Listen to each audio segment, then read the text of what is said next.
strategy in the LCK as well against T1. Karius Ashe still going to remain off the board. And then the Ahri, the one pick. My main question is, do they ban Taliyah, or is it going to be the Nautilus like they did the first time around? It's a big question. How will T1 round out their ban strategy? It's going to be the Jax. Is that, once again, an early Twisted Fate priority? Are we looking very similar to what we saw in the previous series? You're saying that, but I mean, this has been, he is a Jax god, and if Zeus wants to pick Camille again, also true, he probably doesn't want to play it into the Jax. The Taliyah, though, this should not come as a surprise. This pick became more and more important as the last series progressed. This time around, though, this is a big adaptation. They've shifted away from the Kench and instead moved towards the Nautilus. I think that this combo is a lot stronger. Farming Nautilus can actually be a reliable frontline. Elkanondo gonna get what they want, and I think for BLG, this is the core of when we see them be the best, even within this tournament. Aggressive early bot lane. Knight has an impact towards that bottom of the map with the Taliyah roams. We'll see what Sean is able to pick up here. Yeah, exactly. And I think, like, we've seen this exact matchup in the bottom lane in the Gen G series, right? And I hazard to say that Gumayusi Keria will probably play it a little bit differently to what we saw from Pays and Lehens as well. So probably some lane swaps to come through, but we'll see exactly how it is going to round itself out, as K'Sante going to be the lock-in. T1 allowing BLG to ban more mid laners, which is a bit frightening. Guys, this is looking eerily similar to literally game one. Yeah. There are obviously the Tahm Kench swapped out for the Nautilus, the Vayne ban now coming through. But there's the Camille as well, so a little bit more focus towards the top side of the map, trying to set up Zeus for a comfortable laning phase. But wouldn't surprise me if BLG go for an early swap. We've been seeing this a fair amount when they do draft the Kalista plus the Renata, but it depends on what that top lane matchup is. Is the Nidalee actually going to be banned away? Remember that it was Shun that actually brought this out in their series previously. A lot of teams respecting Canyon's introduction of the champion to the tournament. There's the mid lane ban. You were talking about Atlas. The core kills are going to get taken away. The Xin Zhao, I think, feels really strong here. The Jax is also one of the counter picks you can pick into that. But Tristana's up and available. So you could play a bunch of things. I don't know whether it's going to be a pick alongside the Sejuani, but I would have loved the Ivern. That actually seemed like a really cool idea. Still going to keep things a little bit more open, I guess you could say. That 1-2 of K'Sante Sejuani is insanely strong in teamfights. We've seen a lot of teams struggle with that.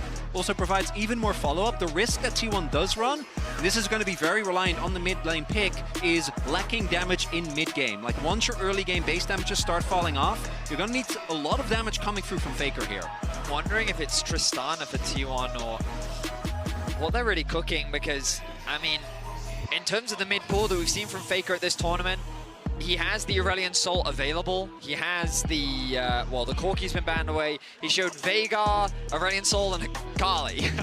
Yeah. None of which really worked out for him. So, I mean, his pool is going to be pressured once more. BLG going to stick to what they know. Unsurprisingly, the Twisted Fate going to come out. Does heavily suggest that we are looking at a potential swap from T1 side. But there was that Tristana that we were just talking about. I mean, I think it can make sense. You are, of course, overstacking in terms of damage, but it's a very traditional front-to-back. We think back to yesterday, T1 dominated G2 in the team fights, and BLG, when they were making it difficult for Gen G, it was team fighting themselves that they made it difficult for Gen G to close out those games. Also no tank on the enemy side, so really completely mitigating the damage of a double AD composition is a little bit harder. That said, BLG does have so much map pressure. The double global in particular is going to make the mid game really hard, and BLG, if they can get the early lane states that they're looking for, Shun is on something that's much better at the early dives, so should be looking to punish whoever ends up playing into Elkanon. I think the last time we saw BLG and T1 play, many were surprised by how controlled they were. Yeah. BLG is known as the best early game team in the world. Their ability to build advantages on the bot side of the map, the way they use the pressure from Knight in mid to affect the bot lane as well. This is the type of comp that enables that. Early game aggression, attacking that bot side of the map, trying to shut down this center Nautilus. I wouldn't be surprised to see that from BLG. But also, as you highlighted, they have options in the late game. Team fighting is the name of the game for T1. Let's see how they stack up against the team fighting giants of BLG. They did pretty well yesterday as far as those team fights were concerned, and we'll see whether they can use that to ramp into a very difficult series against a team that's been able to take them down already at this tournament. I think a very different look when it comes to the champions that have been picked up. I think that's one of the main things that T1 has improved on as this tournament has progressed. We'll just have to see whether it's going to be good enough against the might of the LPL as BLG look to get to the MSI final. But it's time. Let's jump onto the Rift for game number 1 of the lower bracket final.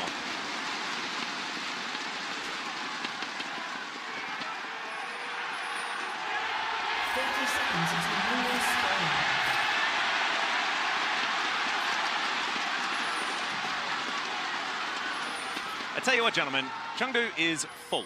Like, this is we are packed. Full. What is it? Pretty divided as well. They are, because when they were doing warm-ups, it was actually BLG was louder, but not by that large of a margin. And Faker's had a fair amount of time to build up a fan base. Yes, so he's been around for a while. When I was casting the LPL, Faker was already extraordinarily famous in China. Yeah. So that was a long time ago. Well, let's see how he stacks up today. He obviously had a much better series against G2 yesterday, but there have been question marks around his performance at this tournament. Early vision invested from BLG.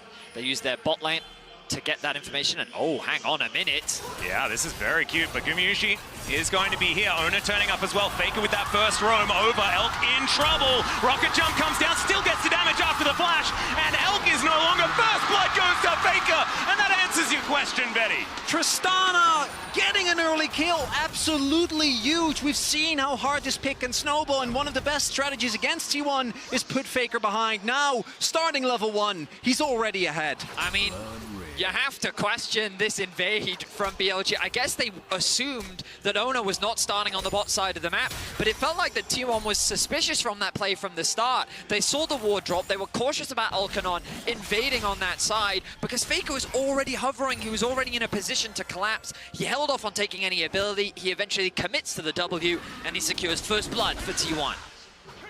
Now Shun going to be continuing his clear towards this bottom side, just going to take his red buff last. As you can see, Knight able to get some vision in Ona's jungle. But this has carry-on effects, right? We talk about the fact that Faker manages to get the kill, but this bottom lane got a whole lot of free time that a Senna Nautilus probably shouldn't have got. It's nice for Guma and Carrier. What we are seeing, though, in the top side of the map is one of the reasons why a lot of teams have swapped, even if they have a strong 2v2 and bot, is to deny the early levels of this TF into Cassante matchup. Eventually, Cassante obviously gets a little bit more threat, can shrug it off a little bit easier once he gets some resistances. His owner reads the play. Yeah, Don't know if he'll be able to pick up his camps, though. Nice play there from Shun. Playing around the pressure that he has. The advantage of BLG's comp is you look at the minimap right now, pushing waves across the board, gives a lot of freedom for Shun to set up for these invades and kind of bully Ona out of his own jungle. We'll see how he navigates through this because you've got Knight also hovering. Again, look at the minimap. Information being garnered. Knight working with his jungler very well. Faker being forced to come across to help. Yeah, he is going to come up. That ward is going to be taken down here as Winter's Wrath comes out. Knight looking to try and dissuade Ona from taking this one. Good seismic shot, but Ona takes the red buff. But will he be able to get out? As it is going to be the kill going over to Shun, but Faker's going to be there. It's a cute flash, but it ain't enough. And now the rocket jump's been reset, and Faker gets back to the lane. That's a second kill now for the Tristana. Faker hasn't even backed yet, but he is sitting on almost 1,400 gold. BLG, I understand that the power of Zinzao early, you want to try and utilize that, but it takes so long to take down the Sejuani. Carrier gonna get handshook back. That's a really cute buffer on the anchor there and is able to get back to the turret. Everything's fine, but some health bars a little bit lower on T1's side. I mean, this Tristana is getting accelerated. Faker, a player that BLG tried very hard to shut down in their previous series, is in a great position right now. And this skirmish in the early game, you kind of expect Knight and Shun to have the edge. The stun comes through onto Ona. He gets melted down pretty quickly, but the damage is enough. Faker's able to get the full bomb proc onto Shun. He tries to flash away, but the auto attack is already buffered. And then Faker says, you know what, I'm not going to overcommit. I'm going to take my double buff, and I'm going to go back to mid. Crucially, in these early fights, Sejuani's damage is actually pretty respectable. Oh, yeah. The amount of burst you have with W, plus the damage on your E. The permafrost, right? Yeah. There's actually a pretty decent amount of damage that comes out. Faker. Yeah, going to be able to buffer this time around, though. It doesn't work like Valkyrie, which is pretty good, because the last time we saw the Talia picked up by Knight, he was absolutely phenomenal but it was into Faker's Corki. A little bit different here than the Tristana. Not something that Faker's necessarily known for, but because Faker's been around so long and so has Tristana, you could imagine he's probably got some reps, you know? Oh, yeah. I mean, it's kind of at the point in his career where kind of what isn't he known for? Yeah, it's a good point. And he has phases. Again, questions around his individual performance have definitely arose so far in this tournament, but he seems to be finding his form, and what better way to start this series against BLG than 2-0 up against your lane counterpart. Now, the gold still favors BLG. We can find those advantages in the top lane and towards the bot. Naturally, you're going to imagine that Elkanon will passively just gain a small gold lead just because Carrier is the one farming in that 2 versus 2. Along with the Twisted Fate passive, having the advantage in that matchup as well, you can see 12 CS up combined with the passive is giving Bin a pretty healthy lead. So T1 aren't in any significant control in the early game, but it's the mid game that we're most cautious about, right, Chronicler? Because that mid game is when those global come online. That's when BLG is going to have a ton more map pressure. And we talk about BLG and the way that they utilize that. T1 does the same. The desk was highlighting this as well, that both of these two teams actually have a lot of similarities in how they play the map. And while in the 2v2, Owner and Faker have been able to do pretty decent, it does mean that Bin has so much space and really gets to push the envelope in this 1v1. And we've seen now the neutral objectives get traded. First grub is going to go over to Owner here. You can see that BLG are moving up to see about a contest for Gumayusi in the area, and it should be the 3 of the grubs going over. And I think when you have a Tristana, this is the priority that you want. However, Owner going to be able to grab this before he assaults over the back of the pit. Buster shot and flash going to be utilized as now Faker doesn't have that for the disengage, and he's going to get thrown back. Now the shutdown should come through, and it's Bin that collects the gold. We talk about the map pressure, and we immediately get an example here from Bin. Really nice collapse from BLG. They'll say, fine, you take the grabs, we'll take the kill. Gets the shutdown onto Faker as well, crucial. And I believe it was Bin that ended up picking up that kill. Only going to help accelerate that top side of the map for BLG as they look to try and fight T1 and reclaim control, or I should say, gain the first major advantage of this game. The grubs also feels like more of a denial. I think there's a lot of comps where you get the grubs and they feel like a really good offensive tool. In this case, though, that's not going to be the case as Faker here. The moment that the ult goes down, feels that he's in great danger, and unfortunately, even with the flash, just doesn't have the time to get out. I think he does all the right things. I think he flashes with enough buffer time. I just don't think he was expecting Knight to also flash after him, because the moment Bin comes through with the ultimate, you think he's in a bit of danger, but that commitment from Knight really helps secure that kill, so nice play as the hook connects. Yeah, gonna land here on to on as they do invest even the ultimate from Carrier. The root is going to land as now Faker coming down towards the bottom side. Owner's here as well. On is in so much trouble. Level 6 is gonna be there for Elk. Fate's call comes out now and Knight is gonna turn up. The flash comes in, but Owner's still able to get the kill. The wall is gonna block him, so they will take down the Sejuani. And now Gumayusi coming in will not land the snare. Gets the piercing darkness over, but I don't think T1 to get anything else as Shun is making his way down. We'll see whether the Xin Zhao can get things done, but it looks like he's a little bit too late in T1. They should be able to get themselves out of this, but still BLG with control of the map. Knight using a fantastic ultimate to prevent this bot lane from falling so far behind. Such a good commitment from Gumayusi and Carrier to set up that play initially, but Shun is still hovering around. He's hunting for more. Yeah, the information going to be there is now Faker is going to dive on top of that. The hook max range will connect, and now the ulti comes on through, but it's another rocket jump from Faker. He gets himself out, and even with everything invested, Shun's not going to be able to get there. Just not quite enough range on that W, and T1 will get out. BLG feel confident. They think that they see the trap, that they're able to outsmart, but the burst is simply too much. Elk ends up going down immediately, and it takes a little bit of time for On to actually get there. I mean, T1, they're happy with that, but BLG are not saying no for an answer. They're not taking no for an answer. They're looking for another dive. Should be a 3v3, but Owner a little bit far away from the rest of his team. Carrier just looking to keep things farmed up. He's pretty tanky here on this farming Nautilus, as we know can be deceptive if you're used to him just playing support. So they're not going to go for the dive just yet. Yeah, the wave was thinned out enough, but T1 really want to base, and another wave is crashing.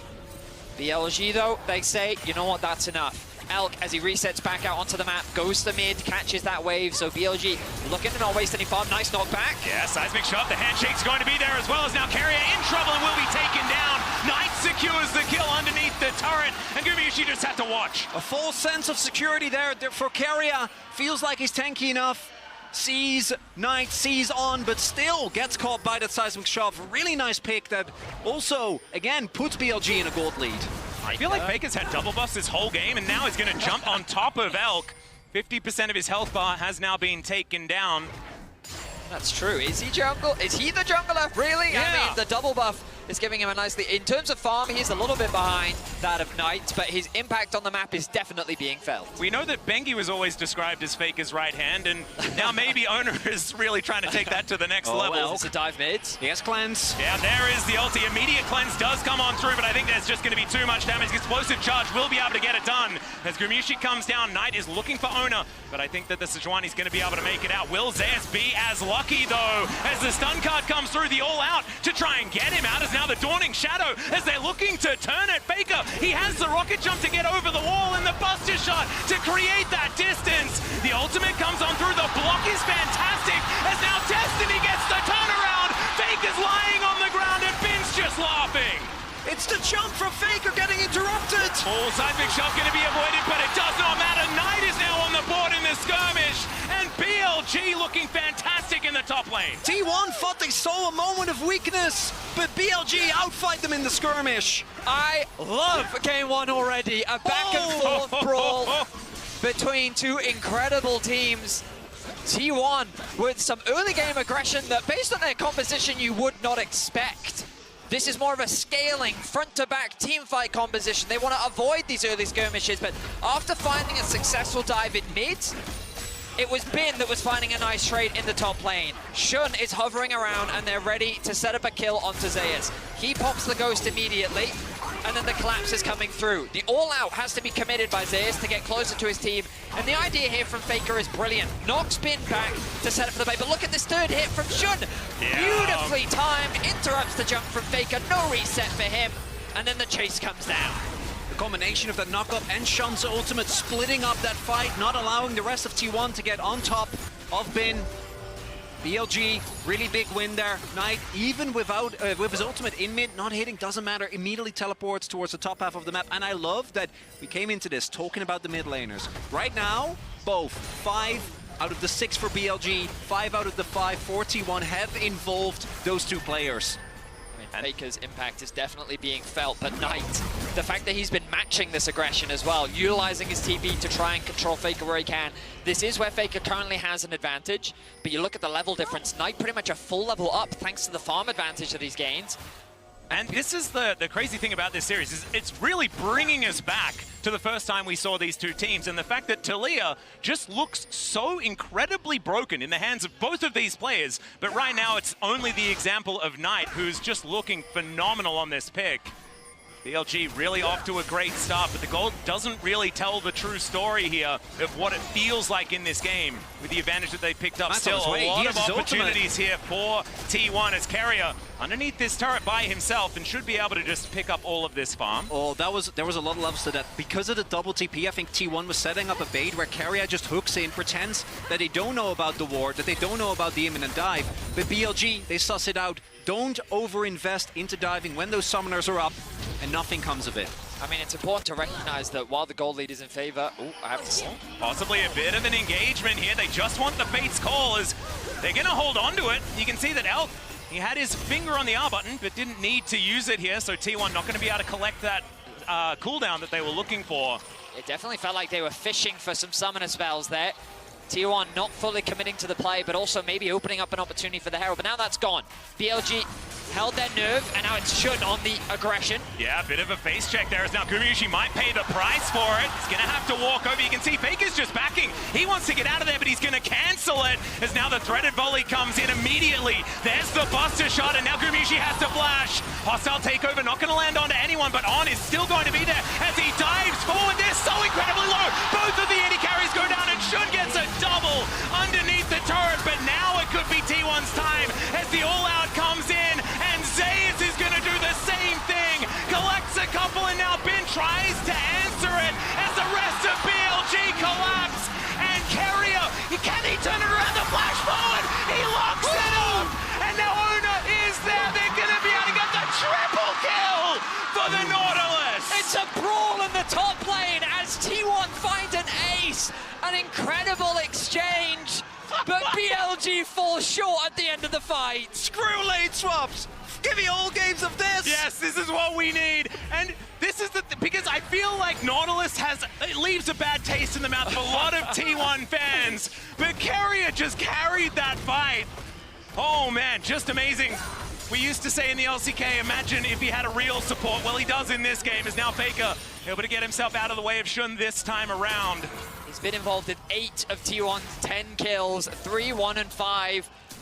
I don't remember if he had the frozen heart prior to that fight, but if he did, it really helped. I mean, we look back at this, and it's Guma that gets caught initially. So Guma tries his best to store. You see some hesitation from T1. Do we want to try and make a play here? Do we want to save Guma? Really nicely done by On there to hide the ultimate, meaning that Guma ends up going down, and crucially, Faker gets taken down due to jumping through. Shun gets the kill, but the double TP from T1 turns the fight. And BLG, they're very low health at this point. It's an easy cleanup for T1, but they have a numbers advantage.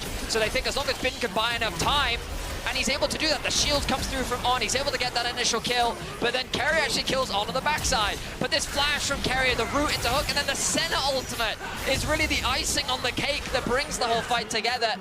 Against these two tanks, Elk just didn't have the durability, the mobility to get out of that situation. And what I love the most out of that was Carrier's acting. Because he's like, he does that walk where he's like trying to get to the brush because he doesn't want to die. That feels like what he's doing, but Owner is there. He doesn't go back like a lot of people thought he might have because his health bar was so incredibly low. And then the immediate flash afterwards to deny the reaction. Really, really cute stuff from Carrier. Even though that was a lot of chaos, when we look at it, the gold lead that BLG had has now shrunk to only about 200. And T1... That's a 2K gold lead for Carrier. Well, I mean, it's the center situation, Betty. Let's not get too caught out. That said, though, even when you compare him to Elk, right, he's going to be feeling amazing in this. They also picked up Herald, and they picked up the mid lane turret, so a lot of extra map control, and it's important to, again, rephrase. BLG's comp at any point is going to be insane at catching people inside lane. But T1's comp, when it comes to the straight-up 5v5, they're going to be feeling amazing right now. I mean, we've casted a while now, all three of us. We have. Beefcakes is the word we would use to describe T1's With Senna. Double Frozen Heart with a locket on Owner as well. I mean, this is just a terrifying frontline that BLG are going to have to get creative to find ways around, because their comp can definitely team fight. Don't get me wrong, but that you can't just play that traditional front to back. You've got to create more chaos in the fight, find angles of attack that are not conventional, as we may be setting ourselves up for another one. Yeah, nice weave as well to try and block the entrance here for T1 as they are looking to get into the pit. The rend is going to be there, and it's a good smite from Shun to get them one extra dragon. Only 2 on the board as, of course, T1 managed to get the second as now Glacial Prison does fly forward. They get the Fate's Call this time, and now Carrier has already hooked his way in. The rocks are on the ground. The Dawning Shadow's there to keep Carrier alive as Elk is pushed out of the fight. Now the hostile takeover comes through, but it's not really going to get the value, and the bailout doesn't either. Now in the backline, Zeus is running amok, and they're able to win it in the end. They may not get the Drake, but they'll get the kills, and T1 are out of there. Crucially there, T1 find the front-to-back teamfight that they're looking for. They look for the exit. Bin will snipe Faker at the end there, but still T1 gonna be happy about that one. Absolutely incredible team fight once again from T1. They play it patiently, they take their time, and again, they make the front-to-back happen. Now, Carrier is the target. Well, he is very, very tanky, as we know. On coming on up, though, we'll see whether they're going to have enough. They're going to invest the teleport to try and make sure they'll get through this Nautilus. Handshake is good, gold card is there, and that's a really nice shove. I don't think Carrier's getting out of this one. And that is another kill for Bin. 5-1-1 now on the Twisted Fate. Big shutdown again going over to Bin, and in the side lane, this man is going to remain an absolute menace. Carrier oversteps. And this is one of the big problems for BLG. It's tanks, right? Getting through the tanks. Well, I think that this Twisted Fate might be the answer to it as we have a look at this team fight once again. It doesn't look that bad initially for BLG, but when this TP flank comes in, it kind of ends in disaster because the fight is now on 2 fronts. Faker is buying time. It looks like that he's getting isolated, but he's able to get away to safety. Meanwhile, the jungler is getting absolutely melted on one side. The Talia has no one to play around, and T1 can just play behind their tanks while Faker acts as a distraction. Good job from Bin being able to actually get a kill on at the end of the exchange. But you can see how scrappy these fights can get for BLG and how difficult they are, especially when Elk isn't able to consistently have that uptime to really melt through the front line, if he ever really can on this Kalista. So as well, Carrier, his position towards the top side was punished, but his hooks and his team fights have been incredible. Speaking of hooks, he's going to land one onto Shun here as well as they look to try and defend their blue buff. Good handshake for the disengage, but I don't know whether it's going to help Shun, who is going to throw the ulti down, but another magnetic 20 hook minutes from this Nautilus. And yeah, 20 minutes and 30 seconds. We've seen earlier ones from T1. They're heading towards that Baron pit. A big mistake there from Shun. He tries to take something that does not belong to him, and T1 punish him aptly. Now they set their sights on the Baron. The Herald has been dropped. Let's see if BLG can find a way into the pit. Weaver's Wall up and available here for Knight. He is now positioned to try and get himself in there. The wall goes down, but the Baron is under half health. There's a hostile takeover. It's going to make it a Thunderdome in there. Now Gumayushi is already incredibly low. Now T1 looking to try and turn it. The Dawning Shadow is fantastic. Elk is going to get into bailout range. Able to get the reset as well. And Ona goes down. Zeus will follow. 2 tanks on the ground, and now BLG have a chance at the Baron. 4v5 and BLG make the fight happen on with one of the best Renata ultimates we've ever seen. Lands on multiple members of T1. It tears T1 apart, and now the Baron goes to BLG.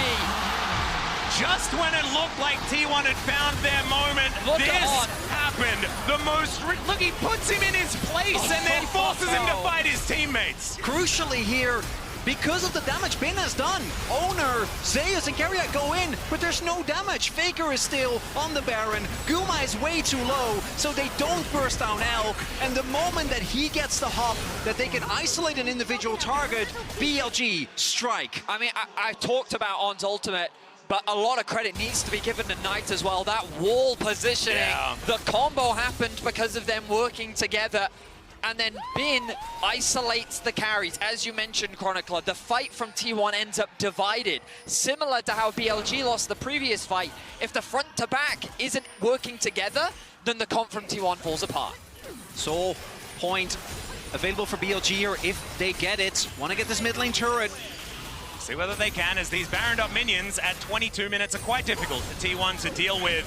They will be able to get this one. The flash forward, the phenomenal handshake to pull Faker out, and they will take him down. Shun is in trouble, but he has the Crescent Guard, so he ain't falling down just yet. And now T1 just find themselves lacking a mid lane out of turret and their mid laner. Nice little flick back there from Knight as well. Will connect onto Carrier. He's not as tanky as he was before.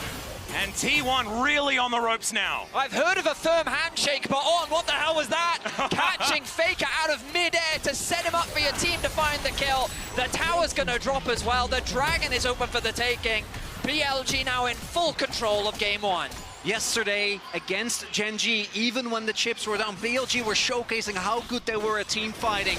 We're seeing it here again. Felt like T1 were kind of getting to the point of the game where their 5v5 was going to be strong enough, but instead now, Rebel Baron power play, almost 4k gold, Soul Point picked up, and T1 desperately trying to defend this inner. I mean, I love BLG's aggression. They're using every advantage that they have to keep the pressure up.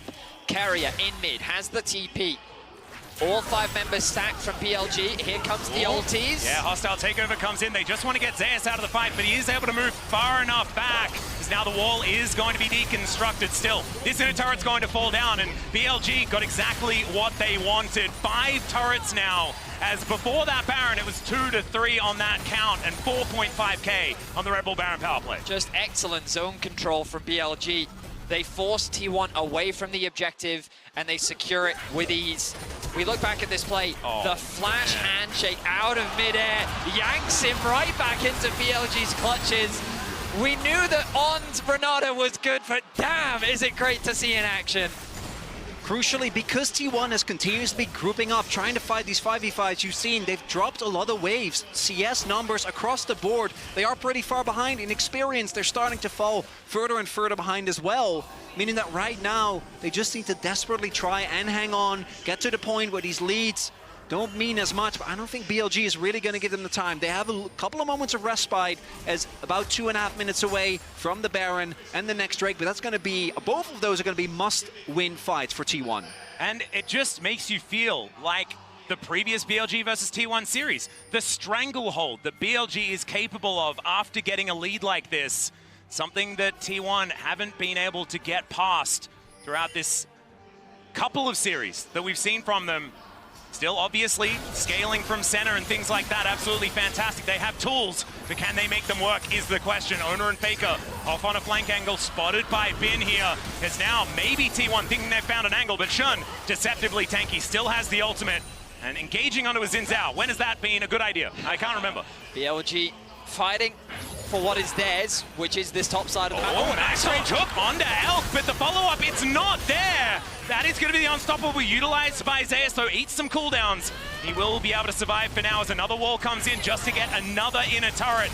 The Baron has worn off, though, so T1 should be able to get through this wave pretty quick. Keep your eyes on mid as well. Look at Bin, keeping constant pressure. T1 look for the bite. T1 are looking at mid as well because they know that they're down a member for now. Fate's Call is all they're going to get for their troubles, though. And Bin not even going to invest the Destiny. Maybe he wanted to, though, as the all-out does come in. And Zeus in the picture-in-picture will be able to get the shutdown alongside Faker. And now T1 with an opportunity to fight back as they look for the rest of BLG, who are making their way out. So hard to engage, though.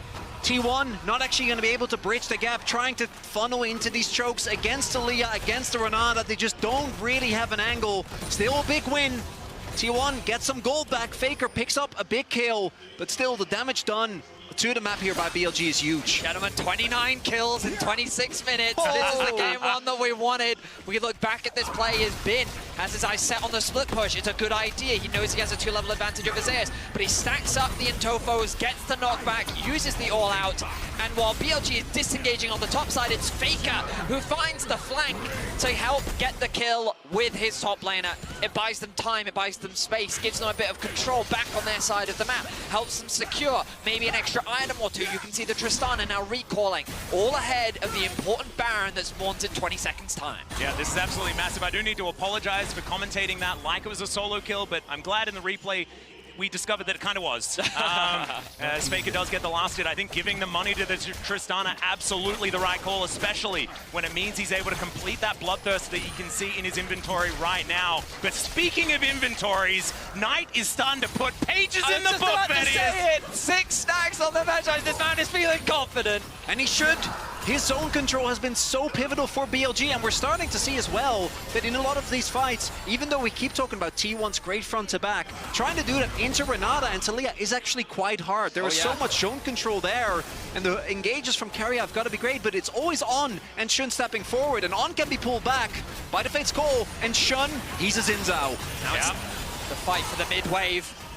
But BLG might just fight for this anyway. No, their goal is to push this in. Audacious Charge does get Shun in there, but it's a good buffer on the dredge line. Still he's going to get snared. Not going to get pushed back, though, as the Dawning Shadow to try and keep them alive. Another Fate's Call comes in. Good knockup is going to come down, but On is now out of the fight, and he doesn't have that protection. Nice Q3 coming out from Zeus. Is now Faker off on the side. He gets Destinied on. They may have just found the goat, and there he goes.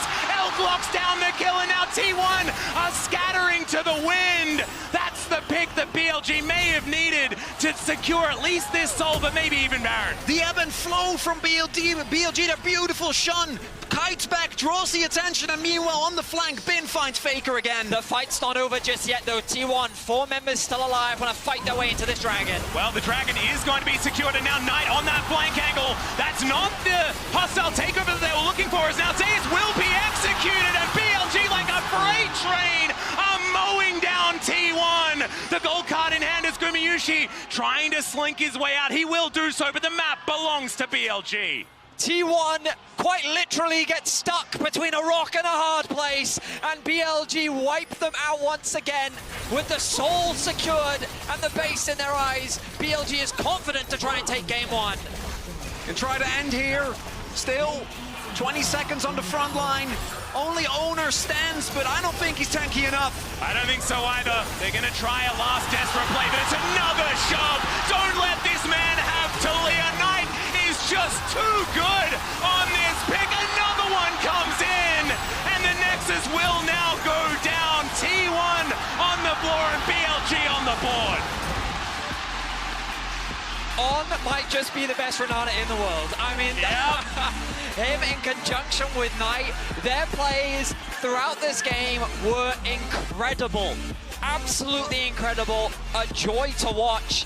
Faker had a great start to this game, but that duo just shut him down. Can buffer a lot with Tristana, but there's limits, and Knight and On showed those limits. The Talia, it was such a pivotal pick, has been. That's what people love, him showing off the 3-0. And this first game, even though in the early game we saw T1 fight back, once BLG got those mid-game fights, didn't feel like T1 could really fight back. Certainly didn't.